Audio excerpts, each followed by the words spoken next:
Hi guys, welcome back to my channel, and today we are making a fantastic Easter lunch menu that is easy, affordable, and filled with so many wonderful springtime flavors. And as always, at the end of the episode, I'm going to give you my game plan with all the tips and tricks for how to manage the prep.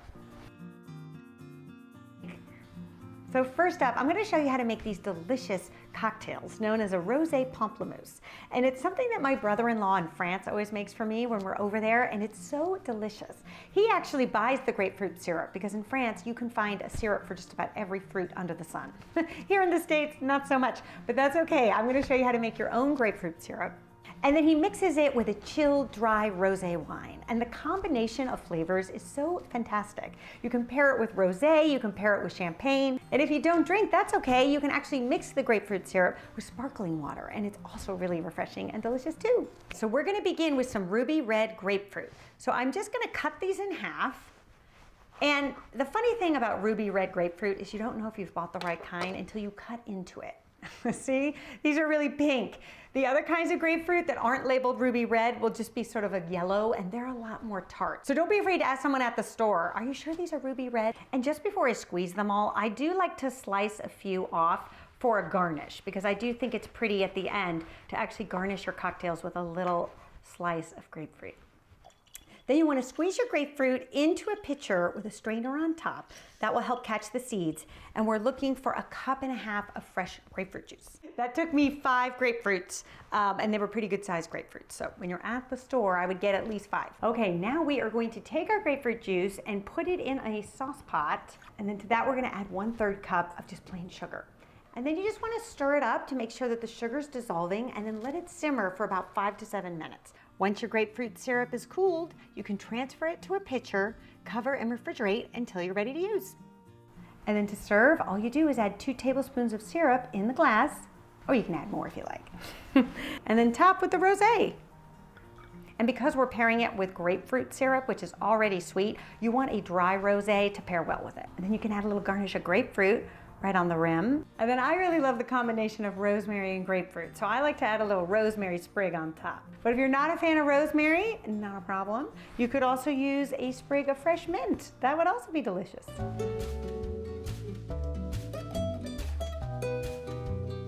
Okay, so next up for our appetizer course, I'm going to show you how to make this beautiful beet hummus and fresh vegetable platter. There is something so beautiful and springy, I think, about colorful produce, and especially after the year that we all just had, I just think there's something so life-affirming about seeing rebirth, regrowth, and renewal. And little baby vegetables, for whatever reason, do that for me. Okay, so I have 3 medium-sized beets here, and we are going to cut off the tops. You can save the greens. You can throw them in a smoothie or a salad, or cook them down and put them in an omelet. They're good like that too. Okay, then wrap them in foil, and then you're gonna roast your beets at 400 degrees Fahrenheit for 35 to 40 minutes, just until they're nice and tender. So to make our hummus, I have 2 cans of drained chickpeas or garbanzo beans here, and you can just add that to your food processor. And then we're also gonna add our beets, which are cooled and have been peeled. And then we're also going to add 3/4 cup of just room temperature water. So this is part 1. We're going to make it nice and smooth and creamy in a minute, but we just want to get these ingredients pulsed first.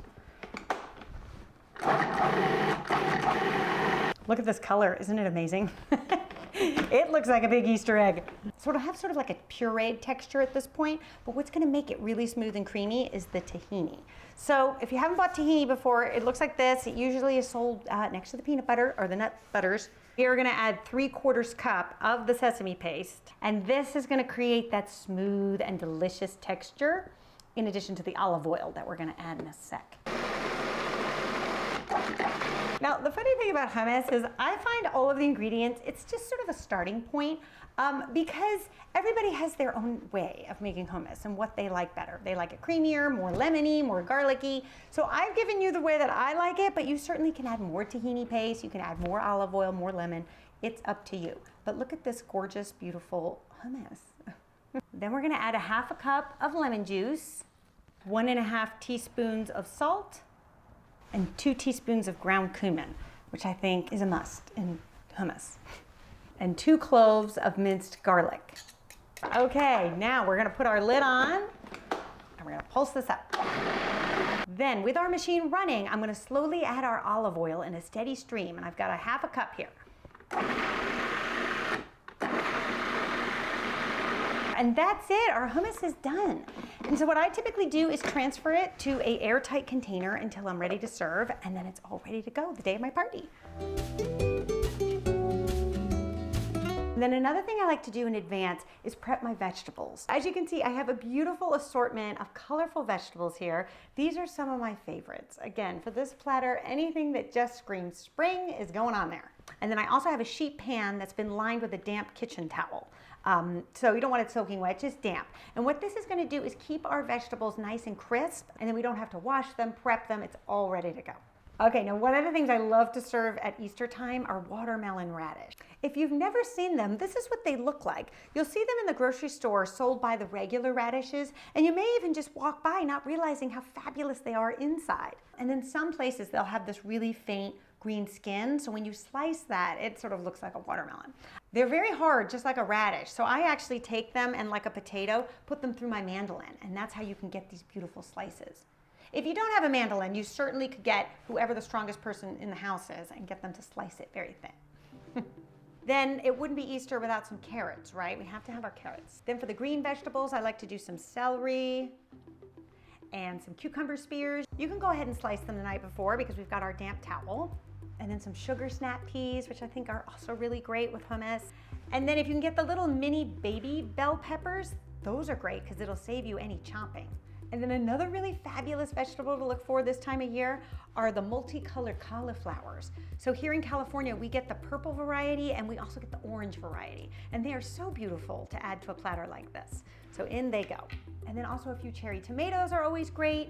And then I wanted to show you these. These are called Easter egg radish. And what's fun about them is they're all different colors. So you get red, you get some purple, the pink. They taste just like a regular radish. They're just really pretty. So I like to leave the little root just because it's so cute. And then I would leave a little bit of the stem just because I think it looks pretty and it's also helpful for your guests to have something to grab onto when they dunk their radish. There, we are gonna say nighty-night to our vegetables. We're gonna pop them in the fridge and they'll be all ready to go tomorrow for our party. Then when it comes time to put together your platter, I like to start with a bowl like this that's large and shallow. I think it's better to just kind of let gravity do its thing. This is enough to probably fill this bowl twice. So if you didn't need that much, you could cut this recipe in half, but I always like to have another batch waiting in the wings in case I need to refill the bowl, because it does go quick. Then take your spatula and just make some nice little swoops and divots, because that is going to be pretty when we go to drizzle in the olive oil.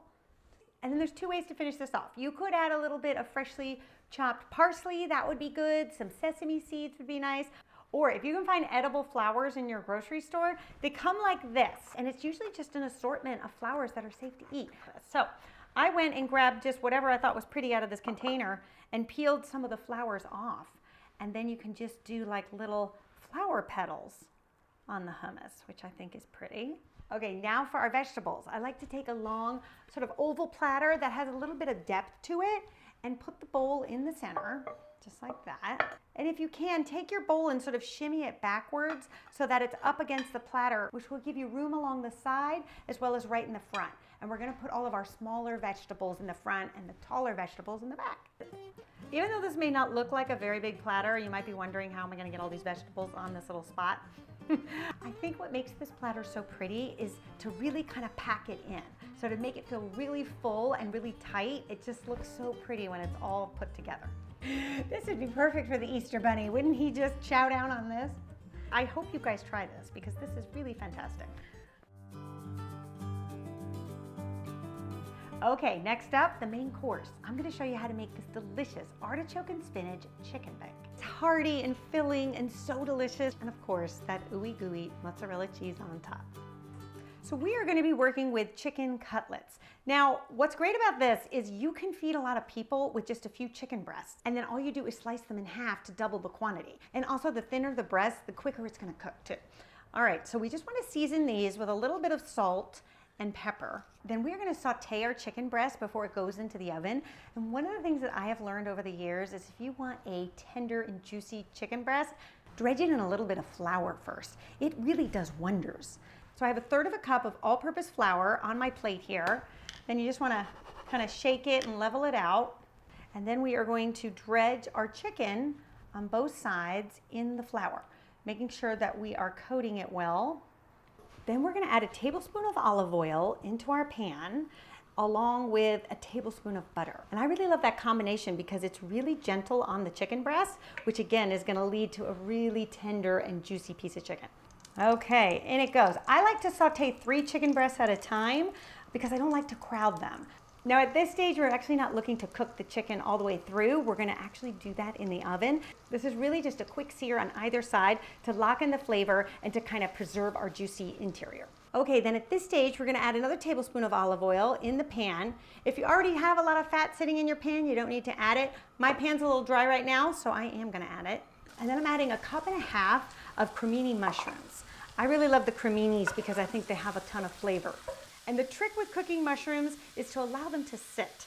The longer they sit, the more golden brown that they will get, which will actually bring out more of their flavor. So resist the temptation to start poking at them yet. And then once they look golden brown, go ahead and season them with just a little salt and pepper to taste, and then you can stir those up. Then we're just gonna set these aside in a bowl while we work on the sauce. Okay, now don't wash your pan out because there is some wonderful flavor in the bottom of this pan from the chicken that we sauteed and the mushrooms. So all we want to do now is deglaze it with 2 cups of chicken broth. So in it goes. So we want to heat our chicken broth to the point where it starts to bubble and almost boil. That is going to allow for our cornstarch slurry to activate, which is going to thicken our sauce and create the most delicious complement to our chicken. So in this glass, I have a tablespoon of cornstarch. To that, I'm gonna add a tablespoon of cold water. So that's another tip with making a slurry. You wanna make sure that your water is very cold. Otherwise, what will happen is that it actually won't activate and you'll end up with a thin sauce. Okay, so this is looking good. Now I'm gonna add my slurry to my bubbling broth here. And see, this is going to thicken it immediately. If it doesn't happen immediately and you don't see a difference, it probably means that the broth wasn't hot enough or that your water wasn't cold enough. And you can fix that by bringing it back up to a boil, assuring that that water is cold, and just do it again. It's all right, it's not gonna hurt it any. Then at this stage, you can add 2 cloves of minced garlic and 1½ teaspoons of Worcestershire sauce, which is gonna give this sauce a wonderful depth of flavor. Oh, I wish you were here to smell this. It's so delicious. And then we also wanna add some flat leaf parsley. All you need is 2 tablespoons. All right, now for our artichoke hearts. So all it takes is 4 whole artichoke hearts. Because artichoke hearts are pretty briny, we don't need to have much. I cut them in half or quarter them, depending on how big they are. It sort of creates this briny but almost lemony flavor, and with the sauce that we just created and the spinach we're gonna put in and the chicken, it's such a great flavor combination. Okay, so now we can add our artichoke hearts. In they go. And then we can add back in our mushrooms. And then the final thing we're gonna add is 4 cups of fresh baby spinach. And then just cook the spinach just until it wilts. You really don't need to do much more than that. Now we're gonna place our chicken inside a heat-safe casserole. And now we are gonna spoon this delicious sauce right on top. Okay, now we are ready for the best part, the cheese. So I have a cup of shredded mozzarella cheese that we are just going to sprinkle all over the top here. And then you're gonna bake at 375 degrees Fahrenheit for just 15 minutes until the chicken is cooked through. And then in the final, say 1 to 2 minutes, I like to pop it under the broiler, just so that the cheese can get nice and melted and bubbly. And you'll see how delicious it is from the melted mozzarella, the artichokes, and the spinach mixed with that tender, juicy chicken. It is just fantastic. So for dessert, I wanted to give you guys something that would be pretty as well as delicious. I think Easter is such a wonderful time to serve a beautiful dessert. And I love lemon bars at Easter time. I also love brownies and anything that's raspberry. So I figured let's put them all together. Something I'm calling my lemon bar brownie pie with a raspberry swirl. And the results are off the chart. It is just the most delicious thing. So I'm gonna be baking mine in these little ramekins, and I'll leave you the link in the description if you want something similar. Otherwise, you can make this exact recipe in a 9-inch pie plate, or you could also use a 9-inch cheesecake pan. Either one will work. And we just want to make sure that we cover them well with the baking spray so that they don't stick. Then we want to take our ramekins and put them on a sheet pan that's been lined with parchment paper. That way, if any of the filling happens to drip, it's dripping on the parchment paper, which is non-stick, and won't bake onto your baking tray, which could start to smoke up your kitchen. So we are first going to begin making our brownie batter, which is super simple to do. We're gonna add 6 tablespoons of butter into a bowl here. To that, I'm gonna add 2 different types of chocolate. So I think you get the best flavor this way, and then it ends up not being too sweet. So I like to add dark chocolate chips as well as semi-sweet chocolate chips. We're gonna do a half a cup of each. And then you can microwave this at 30-second intervals just until it's melted. Once your chocolate is melted, you can stir it up until everything is combined. Then we're gonna add 1/3 cup of sugar. I always like to add the sugar when the chocolate is still warm because it makes it so much easier to dissolve. And then we're also gonna add 1 egg and 1.5 teaspoons of vanilla extract. Then you can whisk that all together until combined, and then we're gonna set it aside for 1 sec. Then for our dry ingredients, you're gonna add 1/2 cup of all-purpose flour, 1/4 teaspoon of baking soda, and a good pinch of salt.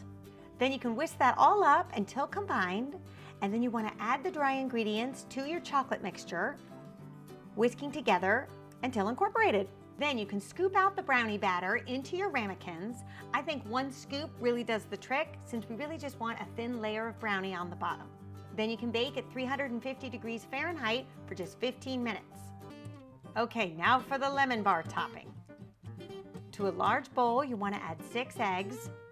I mean, what's Easter without a few eggs, right? Then we're also going to add 3/4 cup of sugar, 2 teaspoons of fresh lemon zest, 1/2 cup of lemon juice, make sure it's freshly squeezed, a pinch of salt, and 1/4 cup of all-purpose flour.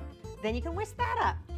So now that our brownies are done, you can take them out of the oven, and meanwhile, we can work on the raspberry puree. Before you crush your raspberries, reserve a few for the garnishes on top. Then with a spoon, press your raspberries into the fine mesh sieve. But when you lift that sieve up, you'll have a beautiful raspberry puree. Then once your brownies have cooled, you can top them with the lemon bar filling. I think it takes about a full 1.25 ladles. You just want to cover the brownie. Then we can take our raspberry puree and take little spoonfuls. I like to do about 5 or 6 of them. Then with a skewer, go ahead and just run through those dots and make some nice swirly twirly patterns. Then we're gonna bake at a lower temperature, 325, for at least 30 minutes. And then when they're cool, you can top with a sprig of mint and your raspberry garnish. So delicious. Okay, if you're ready to host this Easter lunch, here's your game plan. 2 days before, you can make the grapefruit syrup for the cocktails. Allow it to cool completely, then cover and refrigerate. You can press your raspberries through the sieve to create your raspberry puree for the desserts, cover and refrigerate. And you can roast your beets for your hummus. Then the day before, you can make the desserts, bake them off and allow them to cool completely. Then once they're cool enough to handle, you can place them in the fridge and allow them to chill overnight. I actually think these desserts are best served slightly chilled. So right before you sit down to lunch, go ahead and pull them out of the fridge, and they'll be at the perfect temperature when it's time to serve. You can also make your hummus, transfer it to an airtight container, and refrigerate. You can prep your vegetables for the hummus platter, and then you can cover them with a damp towel too. That will keep them nice and crisp. Now, the main course has the most active cooking involved, but that's okay because we've pre-prepped everything else. It's all ready to go. But if you wanted to get yourself ahead, this is what I would do. The morning of, you can season your chicken with salt and pepper, cover it, and place it in the fridge. Then you can also measure out your chicken broth, cover and refrigerate, and slice your artichoke hearts and pop those in the fridge as well. And there you go. You cannot go wrong. This is a super simple menu, I promise. And it's also really delicious. I hope you guys give this menu a try. Let me know how it goes. Share your pictures with me on social media. I always love to see your results. And I'll see you back here next time. Happy Easter, everybody.